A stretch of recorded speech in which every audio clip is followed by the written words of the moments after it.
Welcome to सीधी शिक्षा। जैसा कि हम लोग देख रहे थे क्लास 9 के सरल रेखाएं कोड के अंतर्गत हम लोग देख चुके थे त्रिभुज के बारे में। अब त्रिभुज के प्रकार के बारे में इसी कुछ चीज़ को हम लोग एक्सप्लेन करते हैं। यहाँ पर त्रिभुज से रिलेटेड जो चीज़ है इस चीज़ को हम लोग एक्सप्लेन करते हैं। चलिए, तो त्रिभुज के बेस पे इस चीज़ को लिए हम लोग देखते हैं भाई, ये त्रिभुज, ठीक है। अब यहाँ पर देखते हैं त्रिभुज के अंतर्गत क्या क्या था। तो पहला इसके ए था, ठीक है। उसके बाद क्या था आपका बी था, उसके बाद सी था। तो त्रिभुज के बारे में मैं बताया था कि तीन भुजाओं से घिरी बंद आकृति को क्या बोलते हैं, त्रिभुज बोलते हैं, ठीक है। ये इंसान ए वाला इंसान है, एप्पल वाला है, ये वाई वाला है, ये कैट वाला है, ठीक है। तो चलिए देखते हैं, ये आप लोगों का शीर्ष है, ये भाई साहब ए है, ये भाई साहब सी है, ये है आपका बी।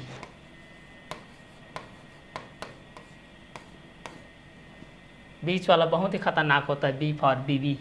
देखे हो बीबी लोग कितना खतरनाक होते हैं, इसलिए मध्यांतर में है, ठीक है। अब ए वाले के पास जाते हैं, बहुत ही सरल स्वभाव, खुश मिजाज अंदाज के हैं ये ए वाला, ये सी वाला, ठीक है। दोनों को सहने वाला सी वाला है। कैट है, बिल्ली की आकृति, बिल्ली जैसा है।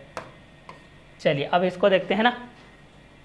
यहाँ शीर्ष होता है, तो जब दो शीर्ष मिलते हैं यहाँ से, जब दो शीर्ष मिलते हैं यहाँ से तो आपका भुजा बनता है। ये ए बी भुजा हो गया, ये आपका बी सी भुजा हो गया, ठीक है। और ये आपका ए सी भुजा हो गया, ये देखिए आपका ए सी भुजा, ठीक है। तो पहला हो गया, जब दो शीर्ष मिलते हैं तो भुजा बनता है, और दो भुजा मिलते हैं तो शीर्ष बनता है, ठीक है। तो यहाँ पर मैं एरो के निशान से इस चीज़ को मैं एक्सप्लेन कर रहा हूँ। जब शीर्ष मिलता है, शीर्ष और शीर्ष मिल करके, दो शीर्ष मिल करके किसका निर्माण करते हैं, भुजा का निर्माण करते हैं। दो शीर्ष मिलते हैं तो भुजा बनता है। और जब दो भुजा मिलते हैं, जब दो भुजा मिलते हैं, इस चीज़ को एक्सप्लेन कर चुका हूँ मैं। जब दो भुजा मिलते हैं तो शीर्ष बनता है। अब यहाँ पर ये बताया था कि त्रिभुज में तीन शीर्ष होते हैं, तीन कोण होते हैं, ठीक है। तो यहाँ पर इस चीज़ को मैं बता रहा हूँ। तो शीर्ष का नाम लिखिए भाई, ए से चालू होता है भाई, ये ए, दूसरा है बी, तीसरा है सी। ये पहला ए शीर्ष है, दूसरा का नाम बी है, तीसरा का नाम आपका सी है। उसके बाद भुजा दो चीज़ आपका जुड़ जाता है। ए शीर्ष जब बी शीर्ष से मिलता है तो इसका नाम हो जाता है ए बी। जब बी शीर्ष सी से मिलता है तो इसका नाम हो जाता है बी सी। जब सी शीर्ष ए से मिलता है तो इसका नाम सी ए हो सकता है, या ए सी, कुछ भी बोल सकते हैं। बाकी दोनों में से एक को लिखना है आपको। तो इसमें त्रिभुज में तीन शीर्ष होते हैं, ए हो गया, बी हो गया, सी हो गया। और तीन भुजा होते हैं, ए बी और बी सी और सी ए या ए सी बोल सकते हैं। कोण की बात करते हैं अपने यहाँ पर, एंगल की बात करते हैं, एंगल कितना मूवमेंट होता है। तो यहाँ पर एंगल बी मूवमेंट करेगा, एंगल ए मूवमेंट करेगा, एंगल सी मूवमेंट करेगा। तो एंगल ए हो गया, एंगल बी हो गया, एंगल सी हो गया, ठीक है। तो ये तीनों त्रिभुज के बारे में बेसिकली इस चीज़ को मैं बता दिया था। आगे किस कंटेंट में देखते हैं, त्रिभुज के प्रकार के देखते हैं, ठीक है। त्रिभुज दो प्रकार के होते हैं यहाँ से, ठीक है। इस चीज़ को हम लोग यहाँ पर देखते हैं, त्रिभुज के प्रकार के बेस में इस चीज़ को देखते हैं। चलिए,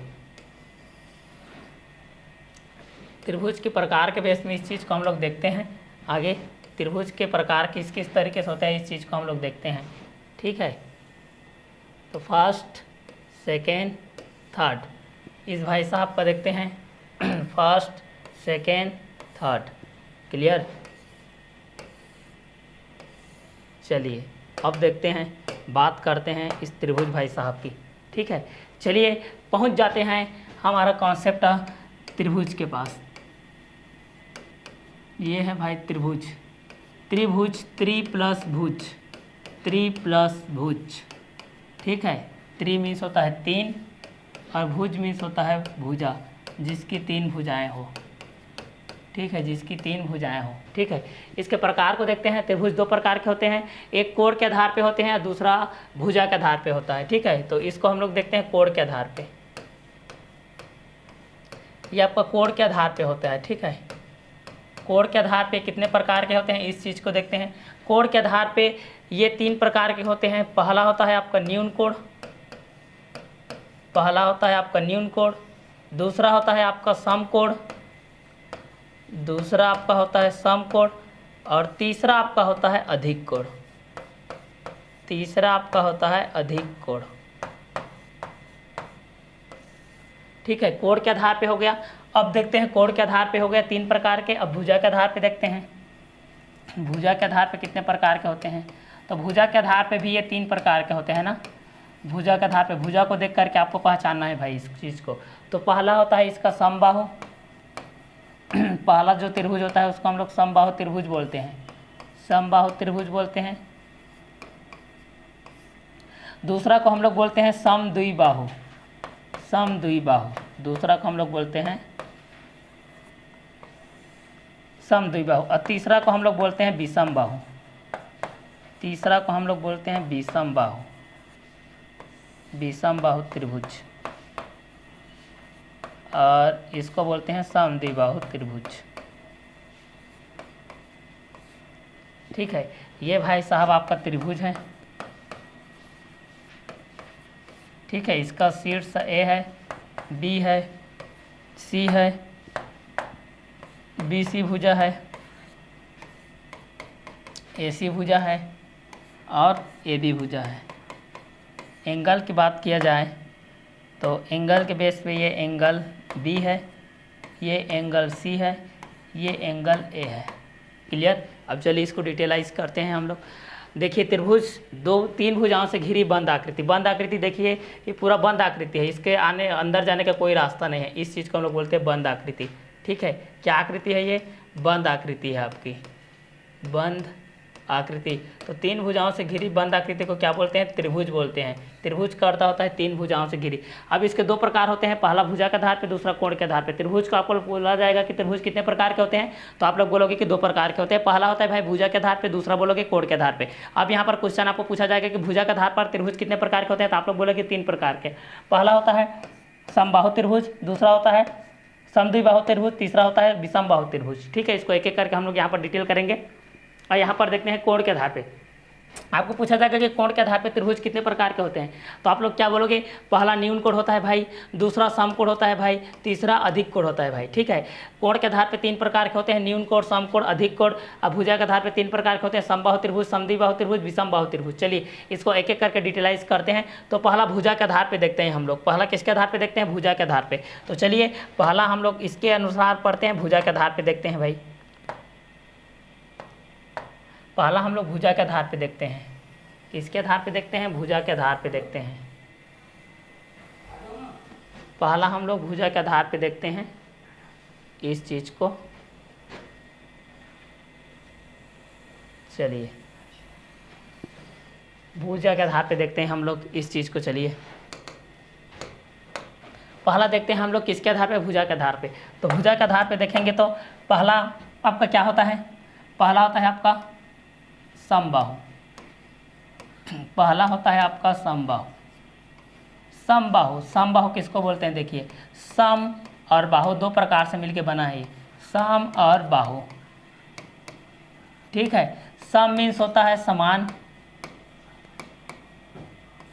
और बाहु मीन्स होता है आपका भुजा, जिसकी तीनों भुजाएं क्या हो? बराबर हो।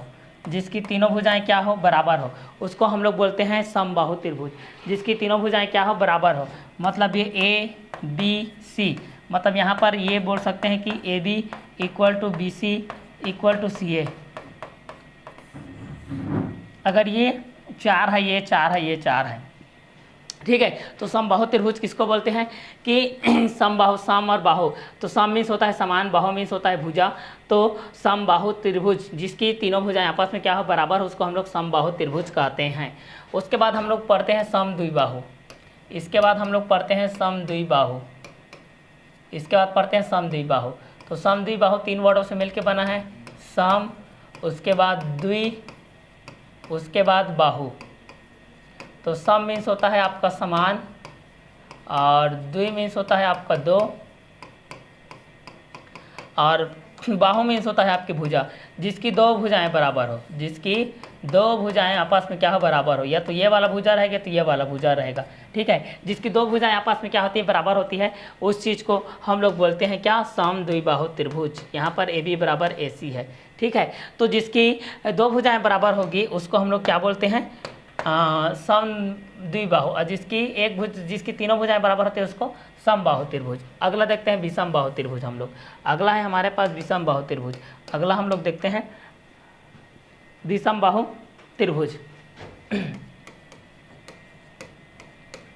अगला है भाई साहब हमारा विषमबाहु त्रिभुज। वास्तव में विषमबाहु त्रिभुज क्या होता है इस चीज़ को देखते हैं। विषम मीन्स होता है असमान। विषम मीन्स क्या होता है? असमान। विषम मीन्स होता है असमान। समान, असमान, और बाहु मीन्स होता है भुजा, जिसकी तीनों भुजाएं क्या हो, अलग अलग हो, डिफरेंट डिफरेंट हो, जिसकी तीनों भुजाएं क्या हो, असमान हो, जिसकी तीनों भुजाएं क्या हो, असमान हो, उसको हम लोग बोलते हैं विषम बाहु त्रिभुज। ऐसा त्रिभुज जिसकी सभी भुजाएं क्या हो, बराबर ना हो, ऐसा त्रिभुज जिसकी सभी भुजाएं क्या हो, बराबर ना हो, उसको हम लोग बोलते हैं विषम बाहु त्रिभुज। जैसे कि ये सभी डिफरेंट डिफरेंट टाइप के, देखिए मान लेते हैं कि 3 सेंटीमीटर है, 4 सेंटीमीटर, तो ये 5 हो जाएगा, मतलब सभी आपका इक्वल नहीं रहेगा, मतलब A B is not equal to B C is not equal to C A. तो इस चीज़ को हम लोग बोला जाता है विषम बाहु त्रिभुज। तो भुजा के आधार पे त्रिभुज कितने प्रकार के होते हैं, तो भुजा के आधार पे त्रिभुज आपके कितने प्रकार के होते हैं बोलने से, भुजा के आधार पे 3 प्रकार के होते हैं। पहला समबाहु त्रिभुज हो गया, दूसरा विषम बाहु त्रिभुज हो गया, और तीसरा क्या हो गया, पहला समबाहु त्रिभुज, दूसरा समद्विबाहु त्रिभुज, और तीसरा हो गया विषम बाहु त्रिभुज। वास्तव में ये तीनों त्रिभुज आप लोगों के भुजा के आधार पर गणना किया गया है, इनका भुजा के आधार पर इस चीज़ को देखा गया है।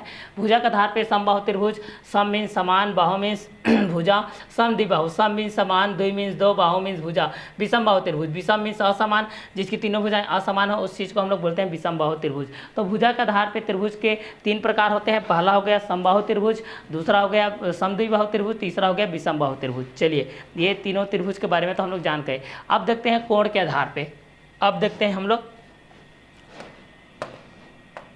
कोण के आधार पे हम लोग देखते हैं। चलिए तो कोण के आधार पे हम लोग देखते हैं, कोण के आधार पे इस चीज़ को देखते हैं। चलिए तो हम लोग कोण के आधार पे देखते हैं भाई, ठीक है। चलिए तो इस चीज़ को हम लोग कोण के आधार पे देखते हैं। कोण के आधार पे कितने प्रकार के होते हैं, तो कोण के आधार पे इस चीज़ को देखते हैं भाई। कोण के आधार पे भी ये 3 प्रकार के होते हैं। कोण के आधार पे भी ये कितने प्रकार के होते हैं, 3 प्रकार के होते हैं, ठीक है। कोण के आधार पे कितने प्रकार के होते हैं, 3 प्रकार के होते हैं। पहला आपका जो होता है उस चीज़ को हम लोग बोलते हैं न्यून कोण। पहला जो होता है उसको क्या बोलते हैं, न्यून कोण बोलते हैं। पहला जो होता है उसको क्या बोलते हैं, न्यून कोण बोलते हैं, ठीक है। तो चलिए इस चीज़ को हम लोग यहाँ से 1 बाय 1 करके इस चीज़ को देखते जाते हैं कि ये त्रिभुज किस प्रकार से होता है, ठीक है। पहला आप लोगों का न्यून कोण होता है, फिर क्या होता है, सम कोण होता है, सम कोण के बाद फिर क्या होता है आप लोगों का, अधिक कोण होता है, फिर क्या होता है आप लोगों का, अधिक कोण होता है। क्लियर। तो चलिए इस चीज़ को हम लोग 1 बाय 1 करके देखते जाते हैं। तो चलिए यहाँ पर देखते हैं हम लोग पहला देखते हैं भाई न्यून कोण के बारे में। पहला जो आपका है उसको न्यून कोण बोलते हैं। क्या कोण बोलते हैं, न्यून कोण, ठीक है। तो न्यून कोण होता है। दूसरा आपका होता है सम कोण, दूसरा होता है आपका सम कोण। पहला न्यून कोण, दूसरा होता है सम कोण, और तीसरा होता है आपका अधिक कोण। तीसरा होता है आपका अधिक कोण, तीसरा आपका होता है अधिक कोण, ठीक है। तो न्यून कोण देखते हैं, दूसरा है आपका सम कोण, तीसरा है आपका अधिक कोण। तो पहला न्यून कोण देखते हैं, न्यून कोण की माप। तो यहाँ पर लिखिए न्यून कोण की माप। न्यून कोण की माप 0 डिग्री से अधिक, 0 डिग्री से अधिक और 90 डिग्री से कम होती है। 90 डिग्री से कम होती है, ठीक है। तो न्यून कोण किसको बोलते हैं, इस चीज़ को देखिए। तो न्यून कोण के लिए हम लोग देखते हैं न्यून कोण की माप 0 से अधिक और 90 से क्या होती है, कम होती है, ठीक है। तो इसको हम लोग बोलते हैं न्यून कोण। मतलब ये हो जाएगा आपका एंगल इस तरीके से बनेगा, ठीक है। ये आपका हो जाएगा 60 डिग्री के बेस पे हो जाएगा। जैसे कि आपका ए है, ये आपका बी है, ये आपका सी है। तो A B C equal to हो जाएगा आपका 60 डिग्री, ये हो जाएगा, ठीक है। तो जिस कोण की माप 0 से अधिक और 90 से कम हो उसको क्या एंगल बोलते हैं, बोलने से न्यून कोण बोलते हैं, ठीक है। न्यून कोण बोलते हैं। तो न्यून कोण की माप 0 से अधिक होती है, 90 से क्या होती है, कम होती है। तो यहाँ पर लिखोगे न्यून कोण की माप 0 से अधिक। पहला हो जाएगा न्यून कोण की माप, न्यून कोण की माप 0 डिग्री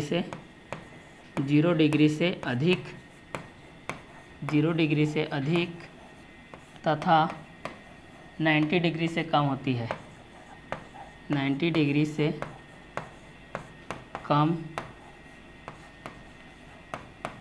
कम होती है। ठीक है, तो न्यून कोण के लिए हम लोग देख लिए, न्यून कोण के बेस पे हम लोग क्या देखें, न्यून कोण की माप 0 डिग्री से अधिक तथा 90 डिग्री से कम होती है। और यहाँ पर 60 डिग्री के बेस पे इस चीज़ को हम लोग देख लिए हैं, न्यून कोण की माप 0 से अधिक तथा 90 से क्या होती है, कम होती है। ठीक है, अब देखते हैं भाई सम कोण, सम कोण की माप। तो दूसरा है हमारे पास सम कोण, तो दूसरा देखते हैं सम कोण की माप। सम कोण की माप केवल 90 अंश की होती है, केवल 90 डिग्री की होती है, केवल 90 अंश की होती है। सम कोण की माप केवल 90 अंश की होती है, 90 से ना तो कम ना ही ज़्यादा, 90 से ना तो कम होती है ना ही ज़्यादा होती है। इस चीज़ को हम लोग बोलते हैं सम कोण। ठीक है, सम कोण मतलब ये आपका हो जाएगा राइट एंगल, इस तरीके से बनेगा आप लोगों का। ये आपका 90 होता है, ये आपका ए है, ये आपका बी है, ये आपका सी है। ऐसा भी हो सकता है, ये आपका पी हो सकता है, ये आपका क्यू, ये आपका आर। इस तरीके से ये आपका राइट एंगल बनता है, 90 डिग्री यहाँ से आप लोगों का बनता है। ठीक है, यहाँ पर भी आप लोगों का 90 डिग्री बनता है। क्लियर, तो सम कोण पूछा जाएगा तो ये कोण के आधार पे आता है, कोण के आधार पे। तो सम कोण की माप केवल 90 अंश की होती है, जिसकी माप केवल 90 अंश हो, ना तो 90 से कम हो ना तो 90 से ज़्यादा हो, केवल ओनली 90 डिग्री से, तब ये आप लोगों का राइट एंगल कहलाएगा। ठीक है, राइट एंगल कहलाएगा। तो न्यून कोण को हम लोग बोलते हैं एक्यूट एंगल, न्यून कोण को क्या बोलते हैं, एक्यूट एंगल। और सम कोण को बोलते हैं राइट एंगल, सम कोण को क्या बोलते हैं, राइट एंगल। ठीक है, अब यहाँ पर लिखोगे सम कोण की माप केवल, सम कोण की माप, सम कोण की माप केवल 90 अंश की होती है, केवल 90 अंश की होती है। सम कोण की माप केवल 90 अंश की होती है, ना तो 90 से कम होती है ना ही 90 से ज़्यादा होती है। चलिए अगला थर्ड पार्ट होता है हमारा अधिक कोण। अधिक कोण के बारे में देखते हैं। अधिक कोण की माप, अधिक कोण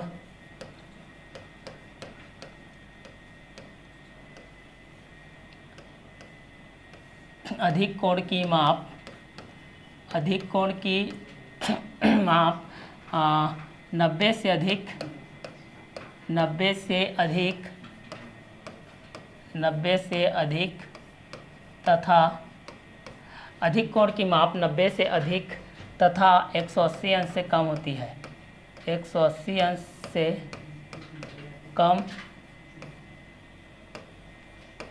कम होती है। ठीक है, तो अधिक कोण की माप देखते हैं। तो अधिक कोण की माप क्या होती है भाई, अधिक कोण की माप 90 अंश से अधिक तथा 180 अंश से क्या होती है, कम होती है। इस चीज़ को हम लोग अधिक कोण बोलते हैं। ठीक है, तो यहाँ पर अधिक कोण के लिए इसको बोला जाता है एप्ट्यूस एंगल। क्या एंगल बोला जाता है इसको, एप्ट्यूस एंगल। इसका डायग्राम कुछ इस तरीके से होता है, 120, 130 इस तरीके से, A B C P Q R, यह है आप लोगों का अधिक कोण। तो यहाँ पर लिखिए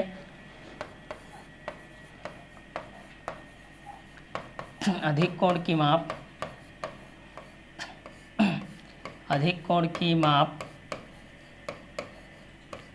अधिक कोण की माप 90 से अधिक होती है, 90 से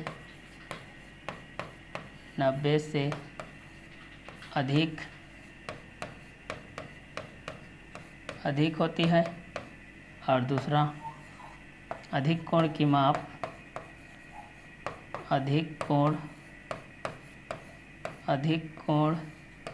की माप 180 अंश से कम होती है, 180 अंश से कम होती है। चलिए इस चीज़ को देखते हैं। तो हम लोग देख लिए हैं कोण के आधार पे, किसके आधार पे देख लिए हम लोग, कोण के आधार पे देख लिए। कोण के आधार पे त्रिभुज कितने प्रकार के होते हैं, तो कोण के आधार पे त्रिभुज 3 प्रकार के होते हैं। पहला न्यून कोण होता है, दूसरा क्या होता है सम कोण होता है, तीसरा क्या होता है, तीसरा आप लोगों का अधिक कोण होता है। तो इस तरीके से देख लीजिए, न्यून कोण जिसको एक्यूट एंगल बोला जाता है, सम कोण जिसको राइट एंगल बोला जाता है, अधिक कोण जिसको कि एब्ट्यूस एंगल बोला जाता है। तो न्यून कोण की माप कितनी होती है बोलने से आप लोगों को बोला जाएगा कि न्यून कोण की माप 0 से अधिक और 90 से क्या होती है, कम होती है।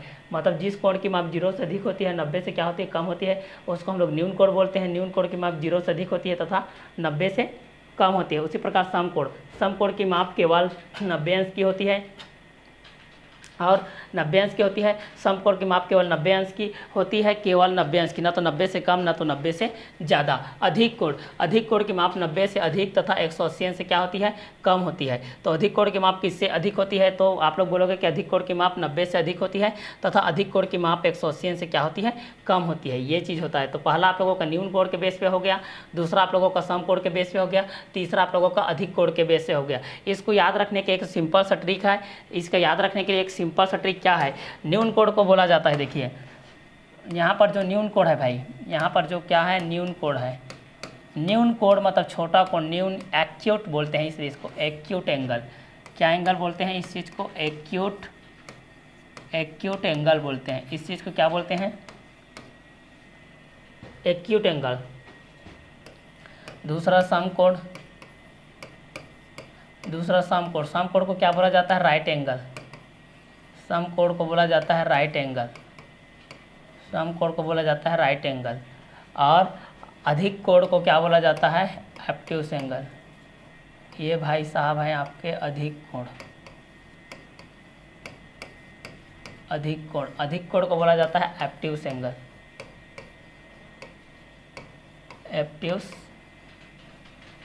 एब्ट्यूस एंगल। ठीक है, ये हो जाएगा राइट एंगल, ये हो जाएगा एब्ट्यूस एंगल। ठीक है, अब इस चीज़ को हम लोग 1 बाय 1 करके एक्सप्लेन करते जाते हैं। तो पहला अभी इसको डिस्क्राइब कर चुका हूँ, अब शॉर्ट ट्रिक में इस चीज़ को बता रहा हूँ मैं।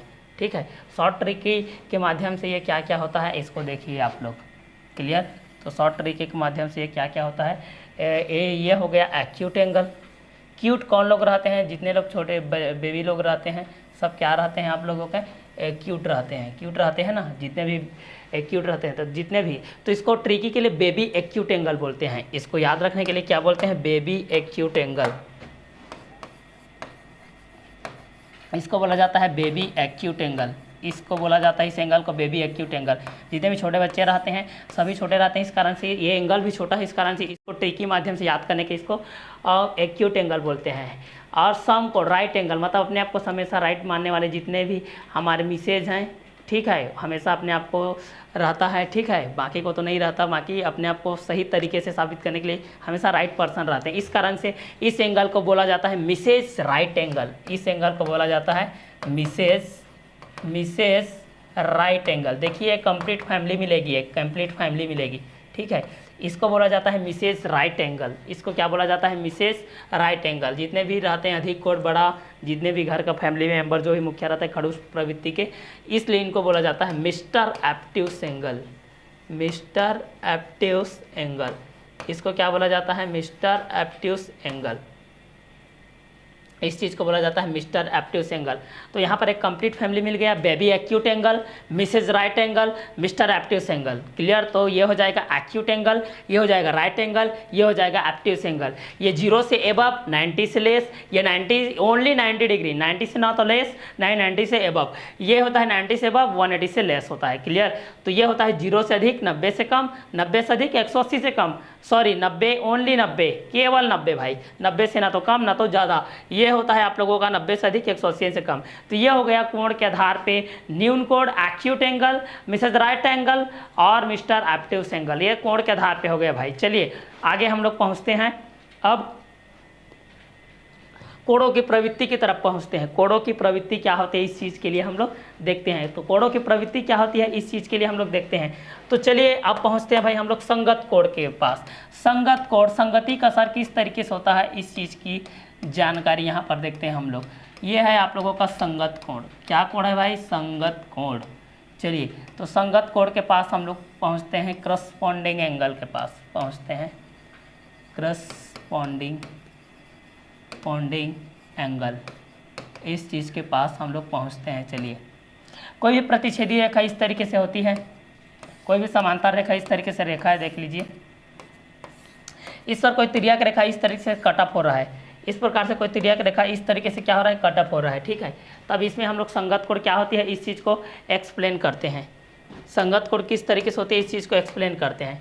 अब यहाँ पर एंगल बन रहा है ए बी सी डी, यहाँ पर ई एफ जी एच, यहाँ पर बन रहा है आई जे के एल, यहाँ पर इस तरीके से बन रहा है। देखिए तो संगत कोण किसको बोलते हैं, देखिए एक ही संगति के, एक ही प्रवृत्ति के, पान खाने वाला पान खाएगा, गुटखा खाने वाला गुटखा, राजश्री खाने वाला राजश्री, मंच खाने वाला मंच, डेयरी मिल्क वाला डेयरी मिल्क का, ठीक है। तो उसी प्रकार और जो 0 से 5 वर्ष की उम्र वाला संतरा वाला चॉकलेट तो संतरा वाला चॉकलेट, खरबूजा तो खरबूजा, ठीक है, और 25 पैसे वाला चॉकलेट तो 25 पैसे वाला चॉकलेट, ठीक है। संगति का असर पड़ता है वहाँ पर। उसी प्रकार यहाँ पर एंगल के बेस पे भी इस चीज़ को देखते हैं। यहाँ पर आपको यही समझना है कि संगत कोण किसको बोलते हैं। ये बी ऊपरी भाग में है, ये भी ऊपरी भाग, ठीक है, ये इसका संगत कोण है। उसी प्रकार देखिए यहाँ पर मैं पूछूंगा ना, ए का संगत कोण कौन है, ए का संगत कोण है ई, और ई का संगत कोण कौन है तो आई, ठीक है, और ये उल्टा हो जाएगा, ठीक है। उसी प्रकार नीचे का पूछते हैं, नीचे का हम लोग देखते हैं तो सी का कौन हो जाएगा भाई, तो जी हो जाएगा, और जी का कौन हो जाएगा भाई, तो के हो जाएगा। उसी प्रकार इस साइड का देखते हैं, बी का कौन होगा तो एफ होगा, बी का कौन होगा तो एफ होगा, और उसी प्रकार एफ का कौन होगा तो जे होगा, एफ का कौन होगा तो इसका जे होगा, ठीक है। तो प्रतिच्छेदी रेखा समांतर रेखा को ऊपर वाले के साथ रहेगा, नीचे वाले के साथ रहेगा, तो इसको हम लोग संगत कोण बोलते हैं। तो यहाँ पर आप लोगों को संगत कोण पूछा जाएगा तो आप लोग बता लोगे कि बी का संगत कोण कौन है, तो बी का संगत कोण एफ है, एफ का संगत कोण जे है, जे का संगत कोण एफ है, एफ का बी है, बी का एफ, एफ का जे, जे का एफ, एफ का बी, बी का एफ, एफ का जे, जे का एफ, जे का एफ, एफ का बी, बी का एफ, एफ का जे, आई का ई, आई का I for ice cream, E for elephant वाला, आई का ई का ए फॉर एप्पल का ई, एलिफेंट, ये हो जाएगा आप लोगों का आई, ए ई आई। अगर आप लोग इसको वायल के रूप में भी याद रखोगे तो आप लोगों को पता चल जाएगा, ठीक है। नीचे वाले का आप लोग भी समझ गए हैं, नीचे वाले का भी एंगल, तो ये होता है आप लोगों का संगत कोण, एक ही प्रवृत्ति के जो भी कोण, मतलब प्रतिच्छेदी जो भी रेखाएं होती है, समांतर रेखाएं के ऊपरी भाग में जो भी बना है उसके बाद वाले में जो एंगल बना है वो उसका संगत कोण कहलाता है। तो ये संगत कोण के बेस में आप लोगों के पास ये आ गया। अब यहाँ पर पूछा जाएगा, क्वेश्चन में ये पूछा जाएगा, अब देखिए क्वेश्चन को किस तरीके से टर्निंग क्वेश्चन के रूप में घुमाता है। अब यहाँ पर इस तरीके से पूछा जाएगा, देखिए 1 2 3, चलिए अब यहाँ पर देखते हैं, यहाँ पर एक प्रतिच्छेदी रेखा देखते हैं भाई, प्रतिच्छेदी रेखा इस तरीके से है। अब यहाँ पर एंगल मूवमेंट करेगा, इस चीज़ को देखते हैं, एंगल मूवमेंट करेगा, यहाँ पर देखते हैं, ये है आपका पहला एल, दूसरा है एम, तीसरा है एन, ठीक है, ये आपका तिर्यक रेखा टी है। अब यहाँ पर एंगल बन रहा है, यहाँ पर एंगल बना 1, यहाँ पर 2, यहाँ पर 3, यहाँ पर 4, उसी प्रकार यहाँ पर 5, यहाँ पर 6, यहाँ पर 7, यहाँ पर 8, उसी प्रकार यहाँ पर 9, यहाँ पर 10, यहाँ पर 11 और यहाँ पर 12, इस तरीके से बना है। अब यहाँ से अब जो अक्षर के रूप में लिए थे, अब यहाँ पर संख्या के रूप में ले लिया है, इस चीज़ को किसके रूप में ले लिया है, संगत कोण को से यहाँ पर सिस्टम के रूप में ले लिया है, संख्या के रूप में ले लिया। अब यहाँ पर पूछा जाएगा 1 का कौन है, 2 का कौन है, 3 का कौन है, 4 का कौन है, 5 का कौन है, 6 का कौन है, 7 का कौन है, 8 का कौन है, ठीक है। तो चलिए यहाँ पर मैं बोल रहा हूँ 1 का पूछ रहा हूँ मैं, 1 का कौन है भाई, 1 का ये ऊपर में है, 1 के ऊपर में कौन है 5, तो एंगल 5, एंगल 5 का कौन है, एंगल 9। उसी प्रकार यहाँ पर 3 का पूछूंगा मैं, तो 3 का नीचे वाला है, तो ये नीचे वाला 7 हो जाएगा, ये हो जाएगा आपका 11, ठीक है। उसी प्रकार उस साइड का देखते हैं, इस साइड का 2 का कौन हो जाएगा 6, तो एंगल 2 का कौन होगा, एंगल 6 और एंगल 10। उसी प्रकार नीचे वाले के देखते हैं, 4 का 8, 8 का 12, 4 का 8 और 8 का हो जाएगा आपका 12, ठीक है। ये आपका संगत कोण के अंतर्गत आ रहा है, ठीक है। तो इस तरीके से एंगल दिया रहेगा, तो आपको संगत कोण करस्पॉन्डिंग एंगल फाइंड आउट करना रहेगा, तो आप इस चीज़ को देखिएगा। चलिए, तो ये संगत कोण के बेस पे हम लोग देख रहे हैं, ठीक है। तो संगत कोण इतने में आप लोगों का क्लियर हो गया होगा, संगत कोण इतने में कंप्लीट है। नेक्स्ट वीडियो लेक्चर हम लोग देखेंगे एकांतर कोण क्या है, प्रतिच्छेदी रेखा क्या है, अप्रतिच्छेदी रेखा क्या है, शीर्षाभिमुख कोण क्या है, थ्योरम देखेंगे चतुर्भुज से रिलेटेड, त्रिभुज से रिलेटेड, पाइथागोरस प्रमेय से रिलेटेड हम लोग देखेंगे कि त्रिभुज का अभिगृहित क्या होता है, चतुर्भुज का अभिगृहित क्या होता है। नेक्स्ट वीडियो लेक्चर में हम लोग मिलते हैं नेक्स्ट कंटेंट के साथ, तब तक के लिए okay bye, have a nice day.